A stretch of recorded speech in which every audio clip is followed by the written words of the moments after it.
원푸드 다이어트나 디톡스 다이어트 같이 연예인이 성공했다는 다이어트 방법은 유행처럼 번지곤 하죠. 최근에는 간헐적 단식에 대한 관심이 높아지고 있는데요.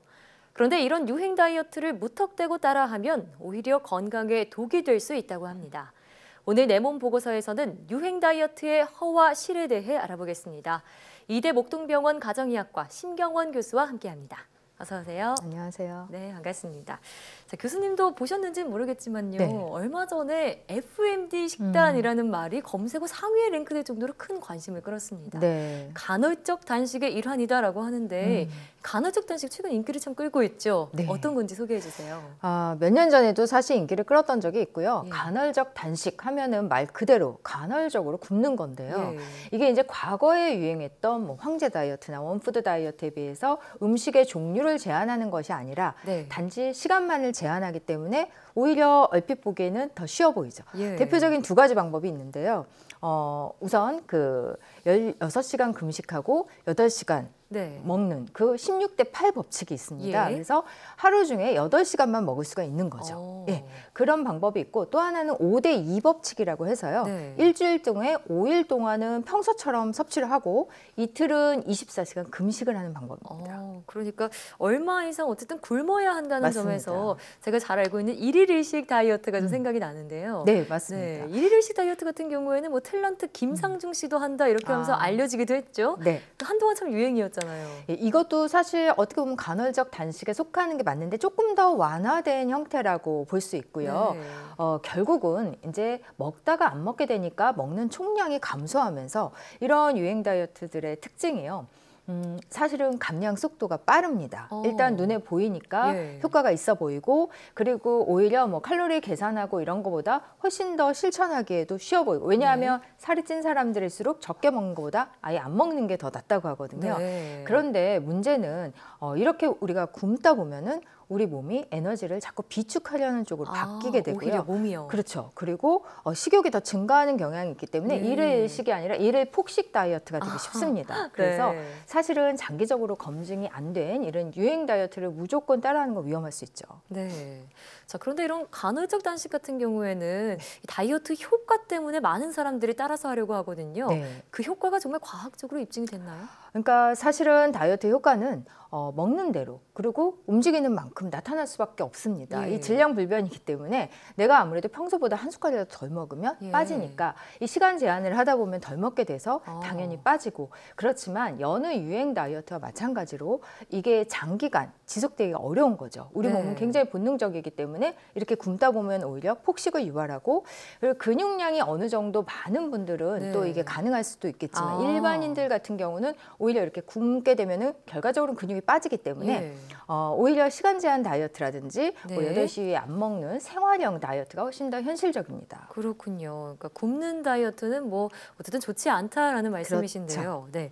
근데 이 간헐적 단식이 오히려 우리 몸을 좀 건강하게 회복시켜준다 이런 말도 들린다고 알고 있습니다. 맞습니다. 이게 네. 어떤 방법이든지요. 모든 사람한테 좋을 수는 없는데 예. 특히 이제 간헐적 다이어트도 일단은 살이 빠지다 보니까 뭐 일시적으로 혈당이 좀 좋아진다든지 혈압이 좀 떨어진다든지 예. 체중 감소와 더불어 나타날 수 있는 증상들이 나타나긴 하지만 이게 장기적으로 전혀 검증이 안 됐고 오히려 예. 최근에 그 브라질 상파울로 대학에서 연구한 결과에 의하면 오히려 당뇨가 악화된다.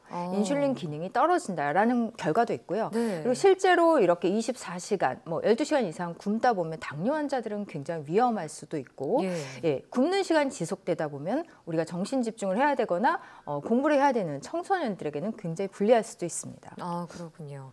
자, 그런데 이 간헐적 단식이 어쨌든 이 몸에 이롭다는 연구 결과는 없지만 말씀하셨다시피 몸에 나쁜 연구 결과가 오히려 있다는 점이 좀 그렇죠. 충격적인데요. 또 최근에 유행하는 다이어트 방법 중에 저탄고지라는 다이어트 방법이 있다고요. 네. 일단 이게 뭔지 좀 소개해 주시고요. 과연 이게 효과가 있는 건지도 궁금합니다. 네. 저탄고지는요. 최근에 이제 그 비만의 원인이 이전에는 지방을 많이 먹어서 그렇다라고 했다면 최근에 탄수화물 과다 섭취가 원인이다. 근데 왜 그러냐면 우리가 탄수화물을 먹게 되면 몸에서 인슐린이 나오는데 이 인슐린이 지방 분해를 억제하고 축적을 도와줍니다. 그러니까 어떻게 보면 굉장히 효과적으로 살찌는 거죠. 그러다 보니 탄수화물을 안 먹고 인슐린이 안 나오다 보면 살도 덜 찌는 것은 맞습니다. 그러나 이거는 사실은 이게 그 다이어트를 하려는 목적과 예. 뭐 방법이 바뀐 거라고 볼 수도 있는데요. 이렇게 되면 지방세포 속으로 안 들어가서 살은 안 찔지 모르지만 그 많은 지방들이 혈관에 떠돌게 될 수 있고요. 네. 또 케톤증을 유발하기 때문에 당뇨병 같은 환자들은 굉장히 위험할 수도 있고 그래서 또 우리 한국 사람들은 실천하기에 굉장히 큰 어려움이 있거든요. 왜냐하면 일반적으로 우리가 권장하는 탄수화물 섭취는 55%에서 65%를 권장하고 있는데 네. 실제 우리나라 사람들은 70% 이상을 섭취하는 경우가 많고요. 예. 이런 경우에 갑자기 5%에서 10%만 섭취를 해라. 네. 이런 거는 사실상 지속하기도 어렵고 예. 또 장기적으로 지속했을 때 얼마나 위험한지 연구 결과도 없기 때문에 일단은 여러 가지 의학 학회에서 굉장히 반대 입장을 표명한 바 있습니다. 그러면 그래도 탄수화물을 어쨌든 다이어트 할 때는 먹긴 먹어야 한다는 말씀이시잖아요. 그렇죠. 탄수화물 꼭 필요한 영양소죠. 예. 어떻게 섭취하면 좋을까요? 탄수화물이 살이 찌는 거는 맞습니다. 네. 그렇기 때문에 가능하면 혈당을 빨리 올리는 뭐 예. 단당류나 인스턴트 식품 대신에 우리 탄수화물이지만 혈당이 비교적 천천히 올라가는 현미라든지 보리라든지 잡곡 네. 그리고 여러 가지 식이섬유가 많은 채소 등을 이용하는 그러니까 이제 저인슐린 다이어트라고 하죠. 네. 그 당지수가 높지 않은 탄수화물, 착한 탄수화물을 섭취하는 것이 좋습니다. 그렇군요. 그 현미나 잡곡 같은 그렇죠. 탄수화물은 섭취하는 게 좋다. 네. 이런 말씀이시고요.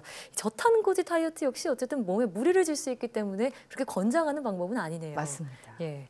자, 그럼 어떤 다이어트가 효과적일지가 궁금한데 네. 앞서 시간 제한 다이어트 말씀을 해주셨죠. 네. 그러니까 어느 정도 먹는 걸 좀 참아야 한다는 점에서 저는 좀 간헐적 단식이랑 비슷한 맥락이 아닌가 싶은데 그렇죠. 어떻게 다른가요? 사실 어떻게 보면은 좀 비슷할 수도 있는데 네. 간헐적 다이어트는 이제 굶는 동안 근육이 많이 빠지기 때문에 일반인들 특히 주부들이라든지 비만 환자들은 안 하는 게 좋다. 뭐 하루 종일 운동을 하는 운동 선수분들이라든지 예. 트레이너들에게는 뭐 어느 정도 지속성이 있겠지만 그런데 이거를 조금 완화한 게 이제 시간 제한 다이어트라고 해서요. 이거는 12시간 먹고 12시간 금식. 즉 7시 정도에 일어나시는 분이라면 7시, 오전 7시에서 오후 7시까지는 드셔도 되는 거죠. 네. 근데 오후 7시에 먹지 마라 하는 거는 어떻게 보면은 내가 활동을 하고 생활하는 동안은 평소처럼 세 끼를 다 먹을 수도 예. 있고요. 대신 이제 활동량이 없는 시간대에는 먹는 거를 좀 제한해 주는 건데 이 역시도 이제 당뇨병이 있다든지 심혈관 질환이 있다든지 너무 고령인 분들, 임산부들은 피하는 것이 좋습니다. 그렇군요. 그러니까 저녁 식사 이후로는 음식물 섭취를 좀 제한하는 게 오히려 도움이 될 수 아무래도 있다. 그렇죠. 네, 이런 말씀이시고요.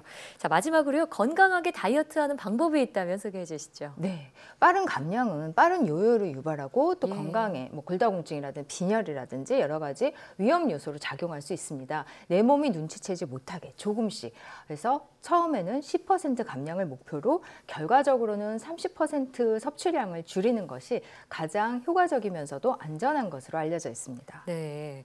자, 사실 새해 아직 한 달도 안 지났잖아요. 네. 새해 결심으로 다이어트 생각하시는 분들 많을 텐데 오늘 알려주신 12시간 공복 다이어트 저도 한번 도전을 해봐야겠습니다. 네. 자, 지금까지 이대목동병원 가정의학과 심경원 교수와 함께했습니다. 오늘 말씀 고맙습니다. 감사합니다.